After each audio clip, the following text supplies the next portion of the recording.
Spectrum high school PS Patel 39 વર્ષનો મારો અનુભવ છે એનો હું ટીચિંગમાં ઉપયોગ કરું છું। મારી જુદી જુદી મેથડ જે હું સમજાવતો જાઉં છું। ગુજરાત રાજ્ય લેવલે કેઆરપી આરપી તેમજ શિક્ષણના તમામ ક્ષેત્રોમાં લેખન સહિત તમામ જગ્યાએ કામ કરેલું છે।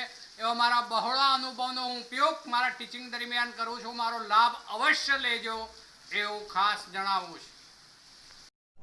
चलो मित्रों આપણે સ્વાધ્યાય જોઈ રહ્યા છે ચેપ્ટર નંબર 5 નું। એમાં ગઈકાલે આપણે દાખલા જોઈ ગયા 5.1 5.2 5.2 ની અંદર આપણે દબાણ ગણ્યું। દબાણ હતું 0.8 પણ એ બાર કહેવાય એકમ। દબાણનો એકમ બાર ત્યાં થશે એટલે 5.2 માં 0.8 બાર થાય ધ્યાન રાખજો। ચલો હવે આપીએ છે આપણે કોયડો 5.5 છે। चलो 5.5 चलो आ रीतनो कोयडो छे मित्रों के एक आदर्श वायु ए ना 1 ग्राम नु दबाण 27 सेल्सियस तापमाने 2 बार दबाण जणायु छे। बीजा आदर्श वायु बी ना 2 ग्राम ने तेज फ्लास्क में दाखल करवामां आवे छे एवुं कह्युं छे। हवे समजજો मानो के आ एक फ्लास्क छे आपणे ए फ्लास्क नी अंदर पहला ए वायु भरेलो छे। चलो आ फ्लास्क जे छे एनु कद હું ધારો કે v કહી દઉં છું। કદ વોલ્યુમ એ v છે। ચલો તેની અંદર એવું કહે છે કે a ના 1 ગ્રામ ચલો કેપિટલ A વાયુ ભરેલો છે 1 ગ્રામ છે 1 ગ્રામ 27 सेल्सियस तापमाने 2 बार दबाण जणाયું છે। એટલે કે એ વખતનું તાપમાન જે છે કેપિટલ T માં સીધું ફેરવી નાખું છું તો એ 300 કેલ્વિન થઈ જશે બરોબર 270 + 27 અને એ વખતનું દબાણ P કહીએ તો એ 2 બાર છે 2 બાર। ચાલો હવે આપણને આવું કહ્યું છે બીજા આદર્શ વાયુ B ના 2 ગ્રામ ને તેજ તાપમાને એટલે તાપમાન અચળ થઈ ગયું T ફરીથી લઉં તો એ 300 કેલ્વિન છે એટલે તાપમાન તો અચળ થઈ ગયું મિત્રો।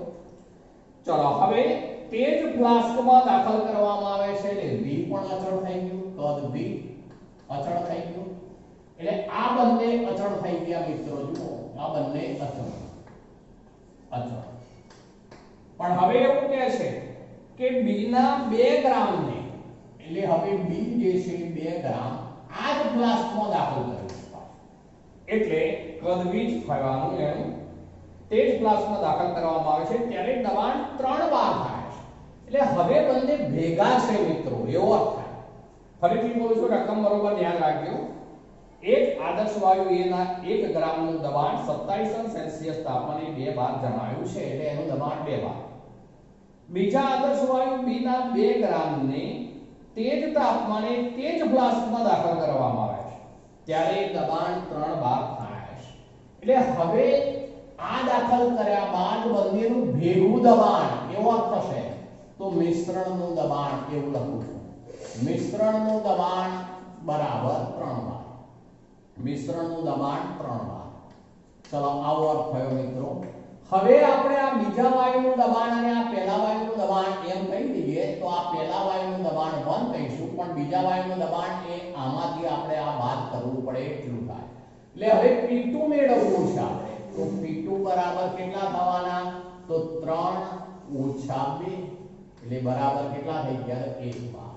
અર્થ એવો થયો મિત્રો બરાબર ધ્યાન રાખજો કારણ કે એક પાત્રમાં એ તો હતો જ અને B દાખલ કર્યો એટલે 2 બાર દબાણ તો એના કારણે હશે તો B ના કારણે દબાણ કેટલું તો કુલ દબાણ 3 બાર હોવાથી 3 માંથી આપણે 2 બાદ કરવા પડે એટલે 1 બાર। ચલો તો હવે આપણી પાસે P1 છે P2 છે આ બંને જે દળ આપેલા છે એને હું આવું કહી દઉં છું। હવે પહેલો વાયુ એને 1 કહી દઈએ G1 કહીશું અને આ બીજો વાયુ જેને G2 કહીશું। G એટલે ગ્રામમાં દળ અથવા તો μ1 અને μ2 કહેવાય મિત્રો બીજી સંજ્ઞા પણ આપી શકાય μ1 અને μ2 આ સંજ્ઞા પણ આપી શકાય μ1 બરાબર g1 અને μ2 બરાબર g2 અર્થ એવો થશે। ચલો અહીંયા આપણે pv બરાબર nRT આ સૂત્રનો જ આપણે ઉપયોગ કરીએ છીએ મિત્રો। જુઓ પહેલા હું આવું લખું છું PV બરાબર NRT. પણ હવે N બરાબર મોલ બરાબર દળ ભાગ્યા આણ્વીય દળ, એટલે આવું લખાય મિત્રો PV બરાબર G/M into RT. ચલો હવે અહીંયા V અચળ છે, બરોબર, જોજો V અચળ છે, ચલો T પણ અચળ છે, R તો અચળ જ હોય મિત્રો, R અચળ હોય, એટલે એનો અર્થ એવો થયો કે પહેલા વાયુ માટે P1 થઈ ગયા તો એ બધે G1/M1 થઈ જાય. જો પ્રથમ વાયુ માટે P1 હું ચલો આવું કરી દઉં, જે અચળ છે બધી કિંમતો એક બાજુ કરી દઉં, અચળ કિંમતો એક બાજુ કરી દઈએ તો આ બાજુ જતું રહેશે, માટે આવું કરી દઉં, આ M આ બાજુ જાય, V નીચે આવે, ચલો, અને G પણ આ બાજુ આવી જશે, એટલે શું થઈ ગયું તો PM by G, PM by G. જો મેં શું કર્યું, M આ બાજુ લઈ ગયો, G નીચે લાવી દીધો, ચલો V આ બાજુ આવી જશે, અચળ કિંમતો એક બાજુ કરી દીધી. ચલો, પણ એના બરાબર અચળાંક કોઈ એક મૂકી શકીએ આપણે, ઠીક. તો હવે બે જુદા જુદા વાયુ હોવાથી આવું કહી શકાય મિત્રો. જુઓ તો હવે હું આવું લખી શકું P1 M1 બાય G1 બરાબર K. એ જ રીતે બીજું લખી શકું P2 M2 G2 બરાબર K. ચલો, P2 M2 G2 બરાબર પણ K, એટલે બંને બરાબર કહી શકાય. હવે આપણે કિંમતો મૂકીને શોધીશું શું માંગ્યું છે આપણી પાસે, તેમના આણ્વીય દળ વચ્ચેનો સંબંધ શોધો. એટલે આપણે આ M2 આ બાજુ લઈ આવું છું, M1 બાય M2 આવું રાખીએ આપણે, M2 આ બાજુ લઈ આવું છું, આ બંને આ બાજુ લઈ જાઉં છું. જોજો તો P2 બાય G2, આ G1 અંશમાં જશે, G1 બાય, ચલો શું આવશે નીચે તો P1. ચલો કિંમતો મૂકી દઈએ હવે. ચલો P2 બરાબર કેટલા છે તો 1 બાર, P2 બરાબર. ચલો G2 બરાબર કેટલા છે આપણે તો 2 ગ્રામ, તો આ 2. ચલો ઇન્ટુ G1, G1 બરાબર કેટલા છે તો 1 ગ્રામ, તો 1 અપોન P1. ચલો P1 બરાબર કેટલા છે તો 2. હવે જુઓ બરાબર, ફરીથી એકવાર બોલું છું, P2 બરાબર જોઈ લો તો 1 બાર, P2 1 બાર. ચલો G2 ગ્રામમાં દો 2 ગ્રામ, તો આ 2 ગુણ્યા G1 બરાબર, આ આમ ગયું ક્રોસમાં, એટલે G1, તો G1 બરાબર કેટલા છે તો 1 ગ્રામ, તો આ 1 લીધું, અને અપોન P1. ચલો P1 બરાબર કેટલા છે તો P1 બરાબર 2 બાર, તો આ 2. ચલો તો હવે આવું થઈ ગયું મિત્રો, આ 4 થઈ ગયા, તો M1 બાય M2 બરાબર 1/4. તો આપણે એવું કહી શકીએ, હવે આ બાજુ લઈ આવું તો M2 આ બાજુ લઈ જાઓ તો M2 બરાબર 4M1 આવું થઈ જશે મિત્રો. જો M2 બરાબર શું થઈ ગયું 4M1. ચલો M2 બરાબર 4M1. પણ હવે આપણને આવું કહ્યું છે, જોજો ફરીથી બોલું છું, એમાં આપણને એવું કહ્યું છે તો આ M2 બરાબર 4M1, આ બે વચ્ચેનો સંબંધ થઈ ગયો, સંબંધ મેળવો એવું કહ્યું છે. એટલે બીજા વાયુનું મોલર દળ, આણ્વીય દળ શબ્દ વાપર્યો છે અહીંયા, યસ આણ્વીય દળ. તો બીજા વાયુનું આણ્વીય દળ પ્રથમ વાયુના આણ્વીય દળ કરતા કેટલું છે 4 ગણું છે, એવો અર્થ થશે મિત્રો. તો આ દાખલો. ચલો હવે આવીએ છે કોયડો 5.6 આવીશું, 5.6. ચલો 5.6 છે, એમાં એક ગટર સાફ કરનાર પદાર્થ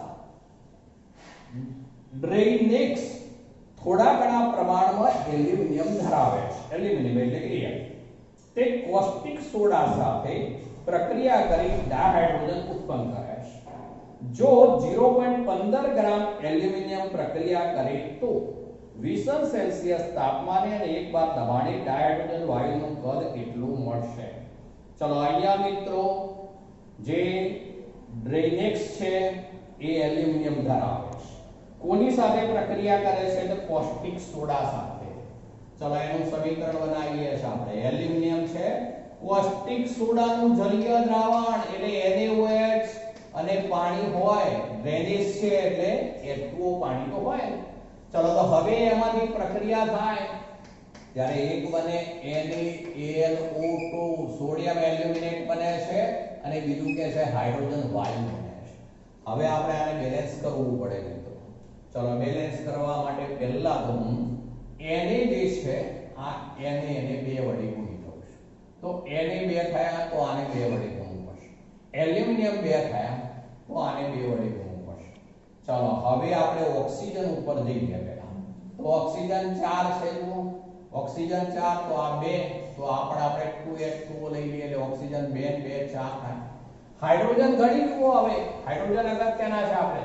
તો 2 દ્વારા 4 4 ને 2 6 હાઇડ્રોજન એટલે અહીંયા કેટલા H2 આવે તો 3 H2. એટલે એનો અર્થ એવો થયો કે 2 મોલ એલ્યુમિનિયમ હોય તો 3 મોલ H2 આપણને મળે. 3 મોલ H2 મળે. હવે અહીંયા આપણને એવું કહ્યું છે એલ્યુમિનિયમ નું આપેલું છે દળ કેટલા ગ્રામ છે એલ્યુમિનિયમ તો 0.15. તો હવે ગ્રામમાં ફેરવી દઉં છું આને જો.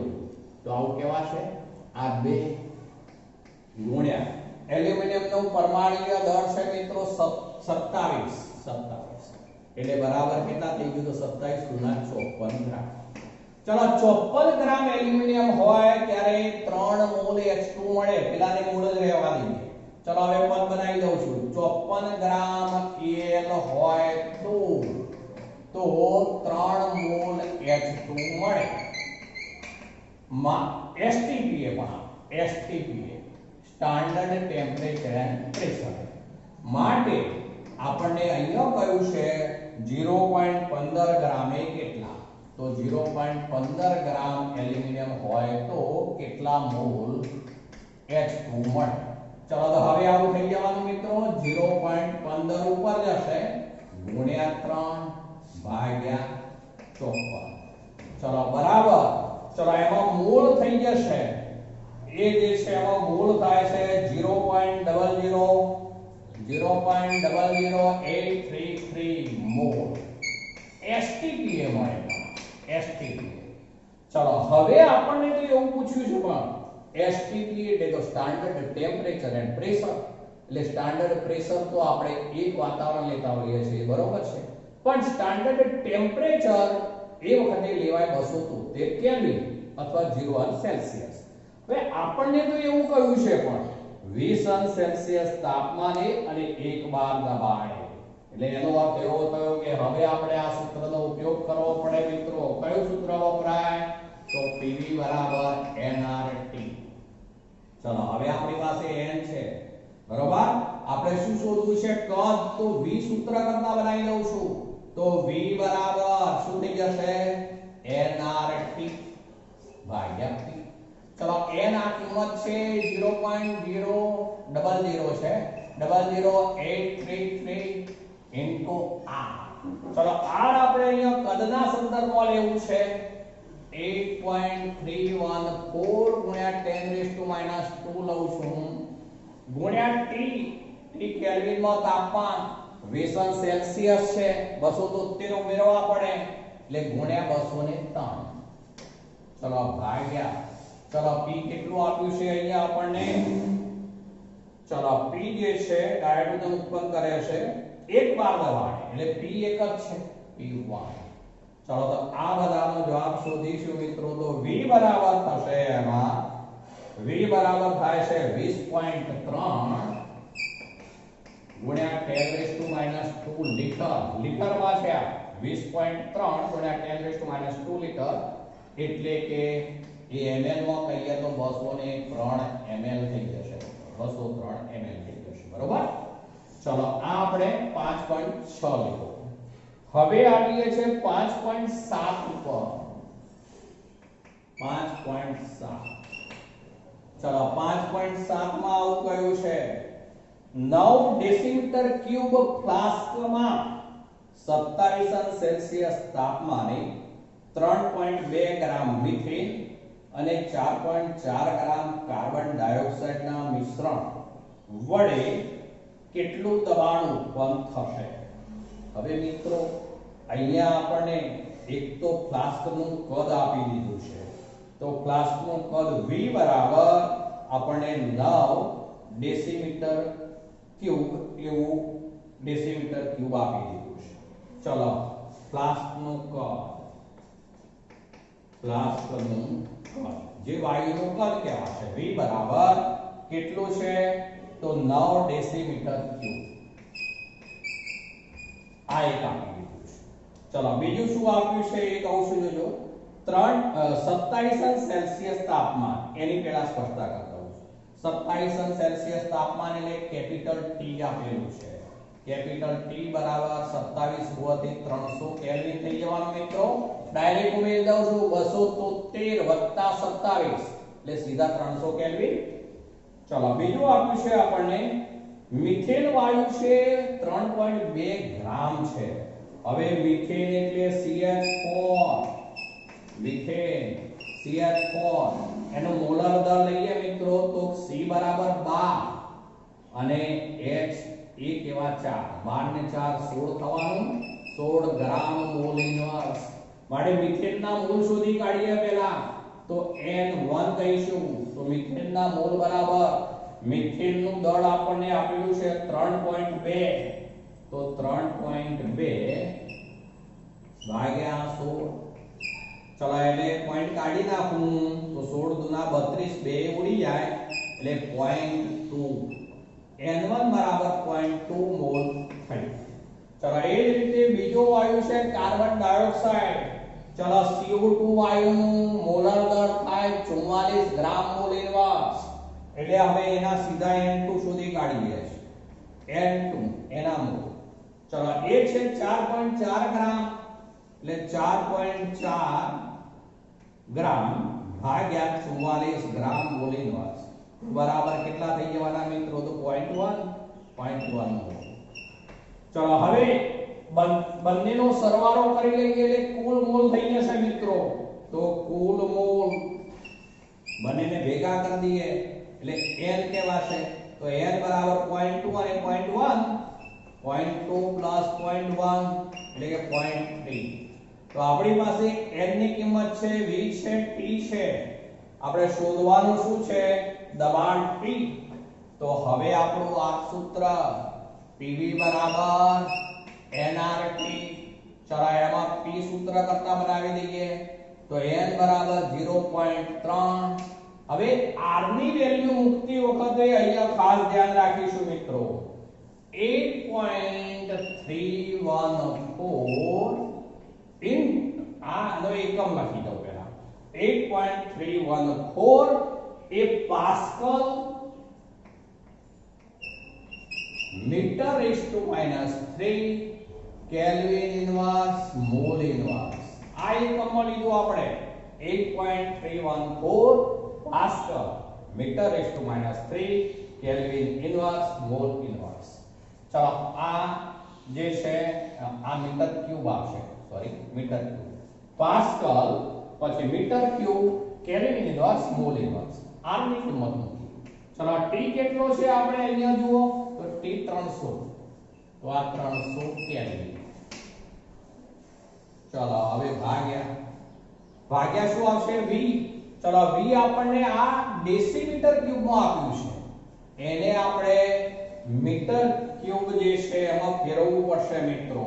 ડેસીમીટર ક્યુબમાં કેટલું છે ફરીથી બોલું છું એ 9 છે એટલે 9 * 10⁻³ મીટર ક્યુબ. એટલે આ મીટર ક્યુબ કેન્સલ થઈ ગયા જુઓ મિત્રો. આ કેલ્વિન અને આ કેલ્વિન ઇન્વર્સ કેન્સલ થઈ ગયા. આ મોલ છે એટલે આ મોલ અને આ મોલ ઇન્વર્સ કેન્સલ થઈ ગયા. તો હવે આનો જવાબ થઈ જશે P બરાબર એ પાસ્કલમાં આવી જશે. તો એ જે આપણે શોધીશું એ 8.314 ગુણ્યા 10⁻⁴ થઈ જશે. 8.314 ગુણ્યા 10⁻⁴ પાસ્કલ. આ પાસ્કલમાં જવાબ થઈ ગયો મિત્રો. ચલો તો એ આપણે દાખલો લીધો 5.7. ચલો હવે 5.8 ઉપર આવીએ. ચલો 5.8 અહીંયા લખું છું 5.8.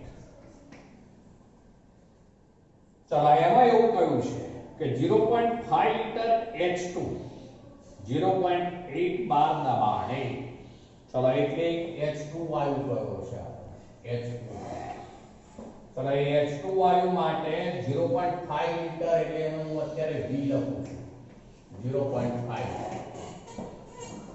ચલો 0.8 બાર દબાણે એટલે P આપેલો છે 0.8 બાર. ચલો પછી છે 2 લિટર ડાયોક્સિજન એટલે બીજો વાયુ O2 છે.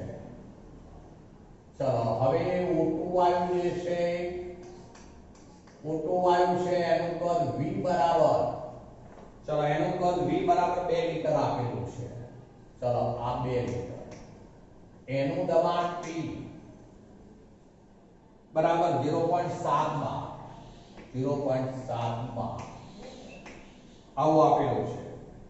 7 બાર દબાણે 1 લિટર કદ ધરાવતા પાત્રમાં એટલે બંનેને ભેગા કરીને 1 લિટર કદ ધરાવતા પાત્રમાં, એટલે હવે બીજું એક કદ આપેલું છે V, હજુ ફરીથી V લખું છું 1 લિટર. ચલો 1 લિટર કદ ધરાવતા પાત્રમાં 27 સેલ્સિયસ તાપમાને, એટલે હું સીધું કેપિટલ T ફેરવી દઉં છું તો બરાબર થઈ જશે 300 કેલ્વિન તાપમાને દાખલ કરવામાં આવ્યા. તો વાયુમય મિશ્રણનું દબાણ કેટલું આપણે પહેલા મિત્રો E શોધી કાઢીએ કે આ જ્યારે સ્થિતિ છે H2 માટે એ વખતે કદ 0.5 છે. જો આપણે એને 0.5 ને બદલે 1 લિટર કરી દઈએ તો એ વખતે દબાણ કેટલું થઈ જશે આપણે શોધી કાઢવું પડે. તો એ વખતે બોયલના નિયમનો ઉપયોગ થાય, P1 V1 બરાબર P2 V2. હવે જો અહીંયા આવું કરવું પડે, આ P1 ગણાશે, આ P1 ડાયરેક્ટ થોડું ધ્યાન રાખો તો આ P1 કરી દીધું, આ V1 કરી દીધું. ચલો અને આ જે છે V2 કહેવાશે, V2 કહેવાશે. ચલો તો P1 V1 બરાબર P2 V2, આપણે P2 શોધવું છે P2. ચલો તો P2 બરાબર P1 V1 બાય શું થઈ જશે V2. ચલો કિંમત મૂકીએ છે. ચલો P1 ની કિંમત છે 0.8 બાર, 0.8 બાર. ચલો V1 છે 1 લિટર, 1 લિટર. ચલો અપોન P1 0.8 બાર, V1 આ છે સોરી, એટલે આ થશે 0.5, 0.5 ભાગ્યા V2 જે છે પેલું છે 1 લિટર, તો આ 1 લિટર. ચલો લિટર લિટર કેન્સલ કરી દીધા. તો હવે આ જે છે 0.5 8 5 40 એટલે 0.4 કહેવાશે મિત્રો. તો આ 0.4 બાર થઈ ગયું. જ્યારે આ વાયુને 1 લિટર ધરાવતા પાત્રમાં ભરેલો હોય ત્યારે એનું દબાણ થશે 0.4 બાર. બરોબર. આપણે પહેલા એક વાયુ જે છે એનું દબાણ શોધી કાઢ્યું.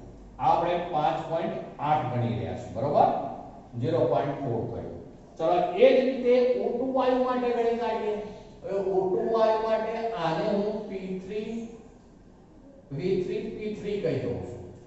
એ વખતે તમારા આ જે છે એને કહેવું પડશે V4, એવું કહેવું પડશે.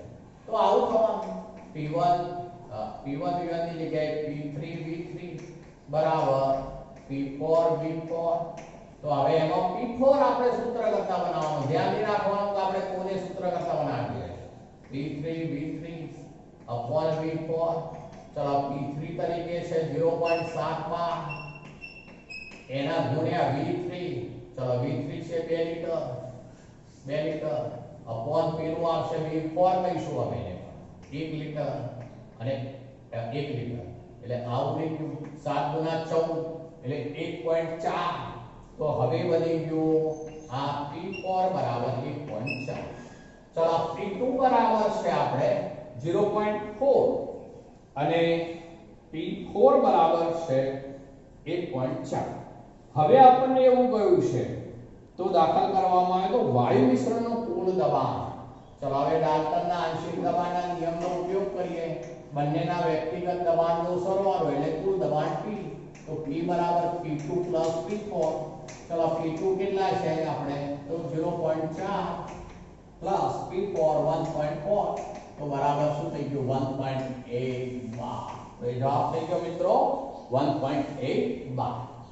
આપણે આ સ્થિતિમાંથી આ સ્થિતિમાં લાવ્યા એ વખતનું દબાણ શોધી કાઢ્યું 0.4 છે. આ સ્થિતિમાંથી આ સ્થિતિમાં લાવ્યા એ વખતે ઊંટું આંશિક દબાણ કહેવાય. આંશિક દબાણ.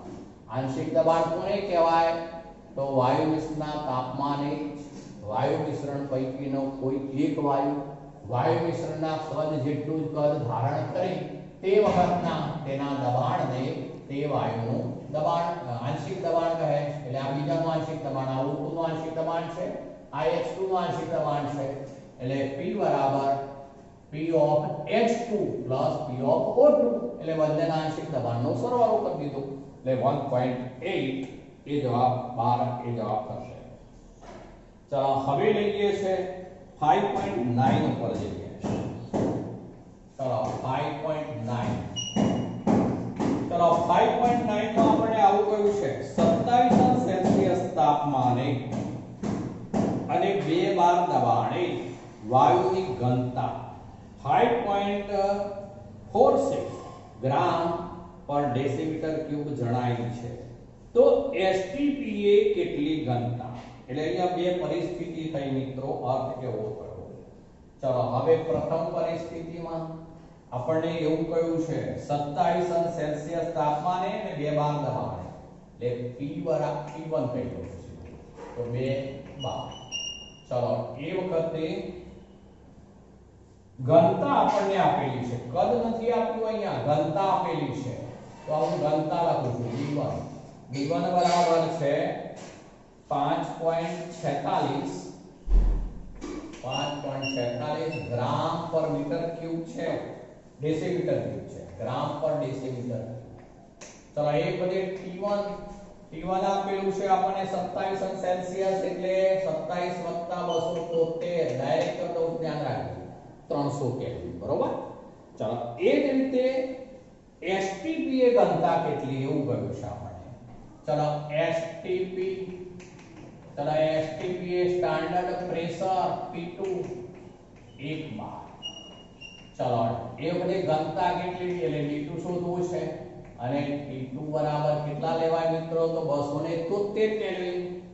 ચલો આ 273 કેલ્વિન. હવે આપણે અહીંયા કયા સૂત્રનો ઉપયોગ કરીશું એ ધ્યાનમાં રાખવું પડશે તમારે. અહીંયા આપણે D છે, ઘનતા છે, એ ઘનતાનું સૂત્ર આવવું જોઈએ. તો અહીંયા m બરાબર dRT ભાગ્યા શું આવે? આ d ડેન્સિટી આ T ભાગ્યા શું આવશે? P બરોબર. તો m બરાબર આપણે સૂત્ર કરતા બનાવી દીધું dRT ભાગ્યા P. આપણે આ સૂત્રનો ઉપયોગ કરવો છે. ચલો વાયુ એકનો એક જ છે એટલે m અચળ છે, અર્થ એવો થયો. ચલો m અચળ છે એટલું જ નહીં, બીજું r અચળ છે. r અચળ છે, r ને પણ હું આ બાજુ લાવી દઉં છું તો હવે આવું થઈ જવાનું મિત્રો. તો જો ડાયરેક્ટ કરી દઉં છું m બાય r, આપણે અચળ હોય ને એક બાજુ લઈ જવાનું. m બાય r બરાબર શું થવાનું? તો d1 t1 બાય p1. હવે હું આ એટલે કે dt બાય p, ચલો આવું લખીએ dt બાય p. ચલો હવે પહેલી સ્થિતિ હોય તો આવું લખાય d1 t1 બાય p1. ચલો બરાબર આ અચળ બરાબર k. ચલો હું k એવું કહી દઉં છું, આ અચળ છે. ચલો તો હવે બરાબર શું થઈ જાય? તો d2 t2 બાય p2. ચલો આપણે શોધવું શું છે? d2 સૂત્ર કરતા બનાવી દો આમાં. ચલો d2 સૂત્ર કરતા બનાવી દે તો d2 બરાબર આ બાજુ આવવાનું એટલે d1 t1 p2 p2 આવે અપોન p1 બરાબર. પેલું આ બાજુ આવશે p1 t2 યસ t2. ચલો હવે કિંમત મૂકી રહી છે તો d2 બરાબર ચલો d1 કેટલા છે? તો d1 છે 5.46. ચલો એકમ તો આપણે એનો જે હશે આવશે જવાબમાં, બીજા બધા સરખા છે એટલે એકમ નથી લખતા અહીંયા. ગુણ્યા t1 બરાબર 300 ગુણ્યા p2. ચલો p2 છે 1 બાર ભાગ્યા ચલો p1 છે 2 બાર ગુણ્યા ચલો T2 છે 273 કેલ્વિન. હવે જો આનો એકમ 12 આનો એકમ 12 એટલે 12 કેન્સલ કરી દીધા મેં ડાયરેક્ટ. આનો એકમ કેલ્વિન છે અને આ પણ કેલ્વિન યસ એટલે કેલ્વિન ડાયરેક્ટ કેન્સલ કરી દીધા. અદેવ થઈ જશે. તો હવે આપણે એનું સાદુરૂપ કરી દઈએ તો D2 બરાબર જે થશે મિત્રો અહીંયા D2 બરાબર 3 ગ્રામ પર ડેસીમીટર ક્યુબ. ચલો 5.46 ગુણ્યા 300 ગુણ્યા 1 ભાગ્યા 2 ગુણ્યા 273 એટલે 3 ગ્રામ પર ડેસીમીટર ક્યુબ. આ જવાબ થઈ ગયો. જુઓ એ જવાબ થઈ ગયો. મિત્રો દાખલા સરળ હોય છે પણ હંમેશા એ ધ્યાન રાખવાનું રકમ ઉપરથી જે આપેલી હોય કિંમતો જેમ હું પહેલા જુદી પાડું છું એ જુદી પાડતા તમને આવડવી જોઈએ. એમાં એ શોધતા આવડવું જોઈએ કે કોણ અચળ છે અને કયું સૂત્ર વાપરીશું. જેમ કે અહીંયા આપણે આ સૂત્ર વાપરવું પડે કારણ કે ડેન્સિટી નું આ સૂત્ર છે m dRT/p. ચલો હવે m અચળ છે ને r તો વાયુ અચળાંક એટલે બે અચળ થઈ ગયા એટલે અચળ વેલ્યુ એક બાજુ કરી દેવાની.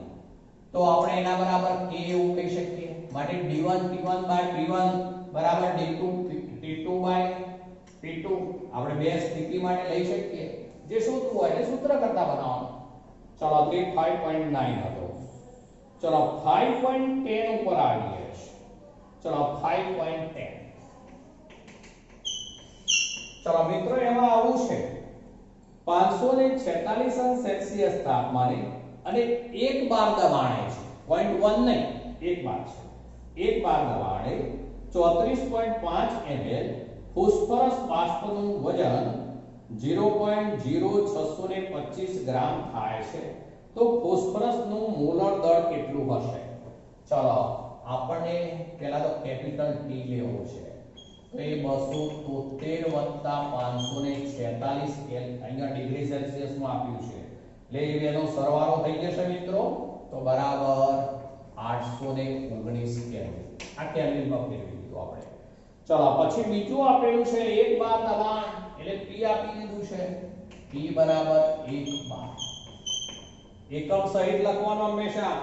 ચલો હવે 34.05 ml એટલે એ શું કહેવાશે કદ એટલે કે વોલ્યુમ આપેલું છે. બીજું વોલ્યુમ V બરાબર 35.04 05 આટલા ml માં છે. ધ્યાન રાખીશું ml માં છે. ચલો પછી બીજું શું આપેલું છે એટલે આપણે ml ને લીટરમાં ફેરવી દઈએ ડાયરેક્ટ. ચલો પહેલા તો 35.05 ગુણ્યા 10⁻³ લીટર.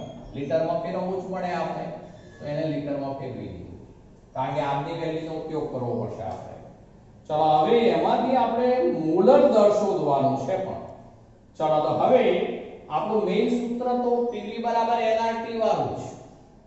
ચલો PV બરાબર nRT પણ હું હવે n બરાબર મૂકી દઉં છું. m પણ મુકાય mass upon m. Mass upon m g upon m લખાય mu અપોન m લખાય ઇન્ટુ એટલે આ nRT. ચલો હવે આપણે મોલર દળ શોધવાનું કયું છે તો કેપિટલ M સૂત્ર કરતા બનાવવાનું. આ બાજુ લઈ આવીએ. ચલો તો આ બાજુ લઈ આવીએ તો કેપિટલ M બરાબર mRT ભાગ્યા P. ચલો હવે આપણને શું શું આપેલું છે એ જુઓ પહેલા તો. ચલો એક તો આપણને અહીંયા જે કેપિટલ M શોધવો છે સ્મોલ m જે છે એ આપેલું છે યસ 0.0625. આપણે લખવાનું બાકી રહ્યું સ્મોલ m બરાબર છે 0.0625 ગ્રામ. 0.0625 ગ્રામ એટલે આપણી પાસે m છે. ચલો હવે કિંમતો મૂકીએ 0.0625 ગુણ્યા ચલો અહીંયા આપણે જે r ની કિંમત લઈશું એ 8.314 ગુણ્યા 10⁻². મિત્રો આ ચેપ્ટરમાં આપણે r ની જુદી જુદી વેલ્યુ આગળ જોઈ ગયા હતા. એ અમુક દાખલાઓમાં જુદી જુદી આવશે જેના એકમ સહિત તમને ખ્યાલ હોવો જોઈએ. એટલે આપેલી કિંમતોમાં એકમ એટલા માટે જ લખવાના એના ઉપરથી r કયું વેલ્યુ લેવાય એ ખબર પડે. તો આપણે આનો એકમ એને અનુરૂપ લખ્યો છે આ વેલ્યુ લખી છે. ચલો ટી કેટલો છે અહીંયા તો 819 કેલ્વિન.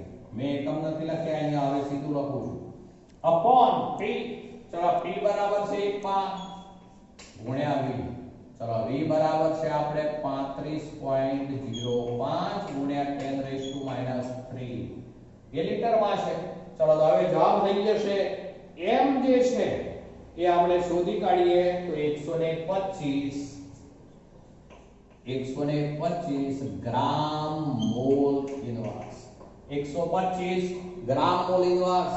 મિત્રો ફોસ્ફરસ જે છે એના 4 પરમાણુઓ જોડાઈને અણુ બનેલો હોય છે.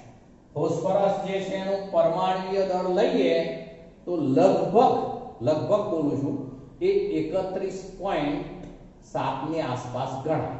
એટલે એના ગુણ્યા 4 કરીએ તો આવી વેલ્યુ થઈ જશે લગભગ. આ જે છે ચોક્કસ વેલ્યુ છે તો P4 અણુ તરીકે છે એમ કહેવાય. ફોસ્ફરસના 4 પરમાણુ જોડાઈ અણુ બનેલો છે એવો થશે P4 અણુ કહેવાશે. ચલો તો મિત્રો હવે આગળ વધીએ. મિત્રો હવે આપણે 5.11 કોયડો છે એના ઉપર જઈએ છીએ. એમાં એક વિદ્યાર્થી ગોળ તળિયાવાળા ચંબુમાં 27°C તાપમાને પ્રક્રિયા મિશ્રણ ઉમેરવાનું ભૂલી ગયો, પરંતુ તેને ફ્લાસ્કને જ્યોત પર મૂક્યો. થોડા સમય ગયા બાદ તેને તેની ભૂલનું જ્ઞાન લાગ્યું અને પાયરોમીટરની મદદથી ફ્લાસ્કનું તાપમાન માપ્યું તો 477°C જણાયું. હવાનો કેટલો ભાગ અથવા અંશ તેમાંથી બહાર નીકળી ગયો હશે? હવે જુઓ મિત્રો, એક પ્રયોગ કરવાનો છે. એ પ્રયોગમાં એક ગોળ તળિયાવાળા ચંબુનો ફ્લાસ્કનો ઉપયોગ કરવાનો છે. હવે એમાં પ્રક્રિયા મિશ્રણ લેવાનું હતું, પણ વિદ્યાર્થીએ પ્રક્રિયા મિશ્રણ લેવાનું ભૂલી ગયો અને એને પેલા ગેસ બર્નર જે હતું એના ઉપર એને સીધો મૂકી દીધો ફ્લાસ્ક. ખાલી હતો ફ્લાસ્ક, ખાલી નથી. બરોબર ધ્યાન રાખો. શું હોય એમાં? હવા હોય. હવા છે એની અંદર. તો એ આપણે આમ ખાલી કહેતા હોઈએ છે, ખાલી નથી, પણ એમાં શું છે? હવા છે. એ ધારો કે હવાના 1 મોલ છે. શરૂઆતમાં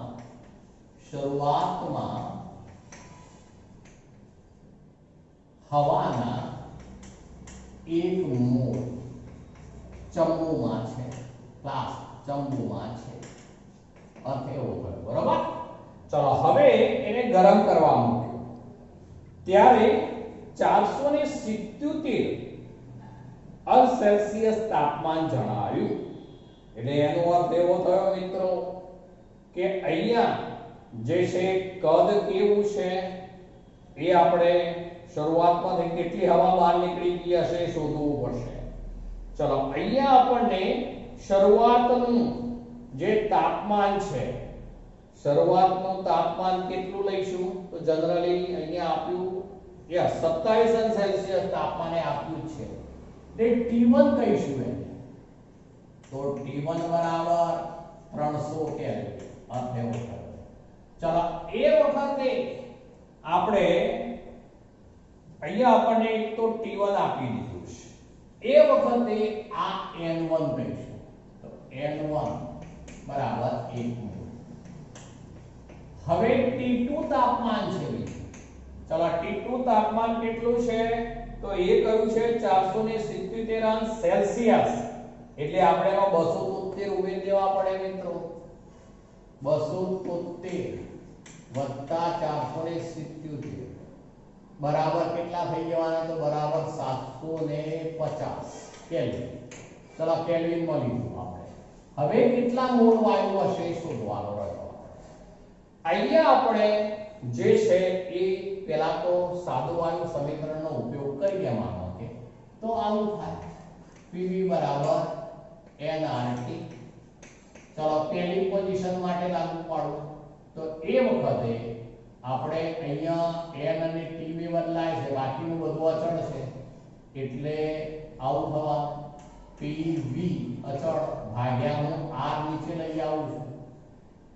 ચલો શું બદલાશે? તો n અને t બે જ બદલાશે, r અચળ છે એટલે pv ભાગ્યા r બરાબર શું થવાનું? તો t ભાગ્યા p. ચલો તો બરાબર t, એટલે એનો અર્થ એવો થયો કે t1 બાય અહીંયા આપણે n આવશે, અહીંયા n આવશે, t nt થશે pv ભાગ્યા r, બરોબર ને? pv ભાગ્યા r બરાબર nt બરાબર k અર્થ એવો થયો. ચલો તો હવે આવું થશે બે જુદી જુદી પોઝિશન, તો n1 t1 બરાબર n2 t2. ચલો n2 શોધી કાઢો. ચલો n2 સૂત્ર કરતા બનાવી દઈએ, તો n2 બરાબર n1 into t1 upon શું થઈ જવાનું? upon n2 રહેવા દીધું તો upon t2. ચલો n1 બરાબર કેટલા છે? તો 1 ગુણ્યા t1. t1 બરાબર છે 750 કેલ્વિન, લખતો નથી હવે એકમ, ભાગ્યા t2. t2 બરાબર નહીં, t1 બરાબર છે આપણે 300, તો આ 300 કેલ્વિન, બરોબર? ધ્યાન રાખજો 300 કેલ્વિન, આ એક મોલ. ચલો છેદમાં આવશે t2 750 કેલ્વિન. ચલો કેલ્વિન ઉડી ગયા એટલે આપણે n2 બરાબર શોધી કાઢીએ, તો n2 બરાબર થઈ જશે, ચલો એમાં n2 બરાબર 0.4. ચલો શરૂઆતનો મોલ 1 હતો, જ્યારે આપણે એને ફ્લાસ્કને ગરમ કરવા મૂક્યો ત્યારબાદ હવે અંદર રહેલી હવાના મોલ 0.4 થયા, બરોબર? 0.4. હવે અહીંયા આપણને શું પૂછ્યું છે? ધ્યાનમાં રાખવાનું છે. અહીંયા એવું પૂછ્યું છે કે હવાનો કેટલો ભાગ તેમાંથી બહાર નીકળી ગયો હશે, એવું કહ્યું છે. તો આ બાકી રહેલો મોલ બાકી રહેલા, તો હવે કેટલા મોલ બહાર નીકળી ગયા એ નક્કી કરવો પહેલા. તો બહાર નીકળેલા મોલ, બહાર નીકળેલ હવા ના મોલ બરાબર 1 ઓછા 0.4, તો બરાબર 0.6. હવે 0.6 બહાર નીકળી, પણ હવે આપણે એનો કેટલો ભાગ એ શોધવો છે. તો પહેલા આપણે એના ટકા શોધીએ, તો ટકા તો 100 ઉપર નીકળે, તો એનો અર્થ એવો થયો કે 60% હવા બહાર નીકળી ગઈ, એવું કહી શકાય. ડાયરેક્ટ કહી દઉં છું, જુઓ 60% હવા બહાર નીકળી એવું કહી શકાય, ગુણ્યા 100 કરી દો એટલે 60%. હવે એવું કેમ કહેવાય? તો જુઓ એકમ સંખ્યા હોય ત્યારે 0.6 બહાર નીકળે છે, તો માટે 100 એ કેટલા? 100 એ કેટલા ટકા લેવા જઈએ એટલે 100 અંશમાં જાય, ગુણ્યા 0.6 ભાગ્યા 1 એટલે બરાબર થઈ જવાનું 60%. એટલે જવાબ થયો 60% હવા બહાર નીકળશે, એનો જવાબ થયો 60%. ચલો હવે 5.12 લઈએ છે મિત્રો. 5.12 3.32 બાર દબાણે 5 ડેસીમીટર ક્યુબ કદ ધરાવતા 4 મોલ વાયુનું તાપમાન ગણો. ચલો એમાં R આપી દીધો છે આપણને 0.083 bar decimetre cube kelvin inverse mole inverse એ રીતે આપેલું છે. હવે 3.12 આપણને 3.32 છે બાર દબાણ, એટલે P આપેલું છે 3.32 બાર. 5 ડેસીમીટર ક્યુબ કદ ધરાવતા એટલે V આપી દીધું છે 5 ડેસીમીટર ક્યુબ. 4 મોલ વાયુનું એટલે N આપી દીધું છે આપણે 4 મોલ. 4 મોલ વાયુનું તાપમાન ગણો, એટલે આપણે પહેલા કેપિટલ T શોધી કાઢવો પડે મિત્રો, પછી સ્મોલ t શોધી શકીશું એના પરથી. તો હવે આપણું મૂળ સૂત્ર તો આ Pv બરાબર nRT. અહીંયા ધ્યાન ક્યાં રાખવાનું? R ની કિંમત મૂકતી વખતે, R ની કિંમત મૂકતી વખતે. ચલો આપણે T સૂત્ર કરતા બનાવીએ, તો T બરાબર થઈ જશે Pv ભાગ્યા nR, બરોબર?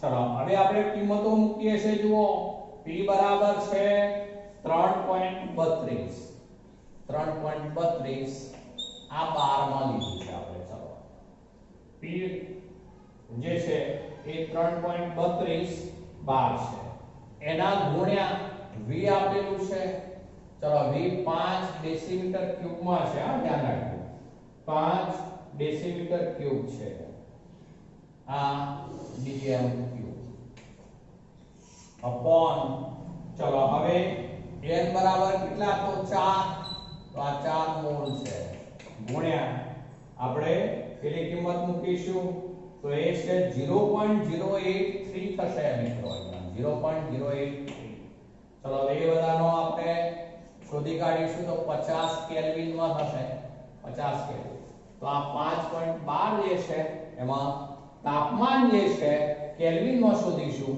તો એ 50 કેલ્વિન થશે ચલો મિત્રો આગળ વધીએ છે 5.13 ઉપર 5.13 ચલો એમાં આવું કહ્યું છે આપણને 1.4 ગ્રામ ડાયનાઇટ્રોજન વાયુમાં રહેલા કુલ ઇલેક્ટ્રોનની સંખ્યા ગણો 1.4 ગ્રામ ડાયનાઇટ્રોજન વાયુમાં બરોબર ચલો આપણે ડાયનાઇટ્રોજન એટલે N2 હવે આપણે પહેલા N2 ના મોલ શોધી કાઢીએ તો N2 ના મોલ બરાબર ચલો એનું દળ આપ્યું છે 1.4 ગ્રામ ભાગ્યા એનું મોલર દળ આવે મિત્રો હવે N2 માં 14 ના 28 આવે 28 ગ્રામ મોલ ઇનવર્સ ચલો આ પોઈન્ટ કાઢી નાખો તો 14 ના 28 એટલે 0.5 થઈ ગયા મિત્રો એ રીતે પણ હવે પેલો 0 હોવાથી કેટલા થઈ જવાના 0.05 મોલ અંશમાં જશે એટલે આટલા મોલ થઈ ગયા ચલો આપણને N2 ના મોલ મળી ગયા એ કેટલા છે તો 0.05